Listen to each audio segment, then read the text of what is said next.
ఇప్పుడు ఎవ్వరు చూడు పార్లమెంటునే ఆదర్శంగా తీసుకుంటున్నారు. అది ఊళ్ళ మీటింగ్ అయినా గల్లీల మీటింగ్ అయినా ఢిల్లీలో లీడర్లు చేసినట్టు చేయకపోతే జనంలో ఇల్వ పోతుందని ఆరాటపడుతున్నారు. మరి కాదా, మంచి ఏడున్నా తీసుకోవాలి, చెడు ఏడున్నా ఇడిచిపెట్టాలి. గందుకే మన రంగారెడ్డి లీడర్లు అదే పని చేసిండ్రు.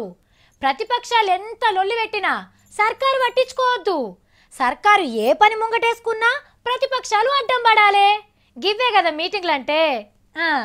అబ్బా చాలా రోజులు అవుతున్నది జడ్పీ మీటింగ్లను చూడక.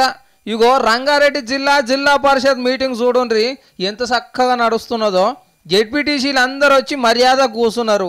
ఇక టీఆర్ఎస్ కాంగ్రెస్ పార్టీల జిల్లా లీడర్లు అందరూ వచ్చిండ్రు. జెడ్పీ చైర్మన్ మేడం మంత్రి మహేందర్ రెడ్డి సార్ కూడా వచ్చిండు. ఇక ఏమేం మాట్లాడతారో ఇందాము, సపోర్ట్ చేయకుండ్రి. అగో అటు చైర్మన్ మేడం ఏదో మాట్లాడంగానే ముంగటున్న కాంగ్రెస్ వాళ్ళు ఏదో బోర్డులు పట్టుకొని నిల్చున్నారు. కిందికి పట్టుకుంటే కనిపిస్తుందో లేదో అని మీదికి లేపిండ్రు.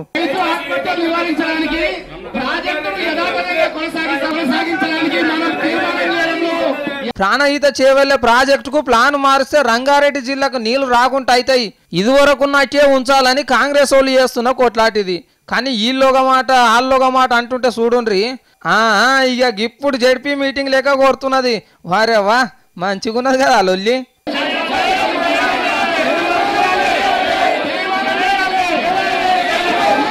ఏ గిట్లయితే కుదరదని ఎదురెదురు తిరిగిండ్రు.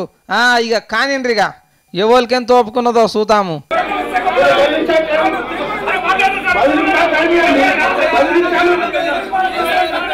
ఇక ఈడ లొల్లొడగొట్టి కాంగ్రెస్ వాళ్ళు రోడ్డు మీదకి చేరిండ్రు.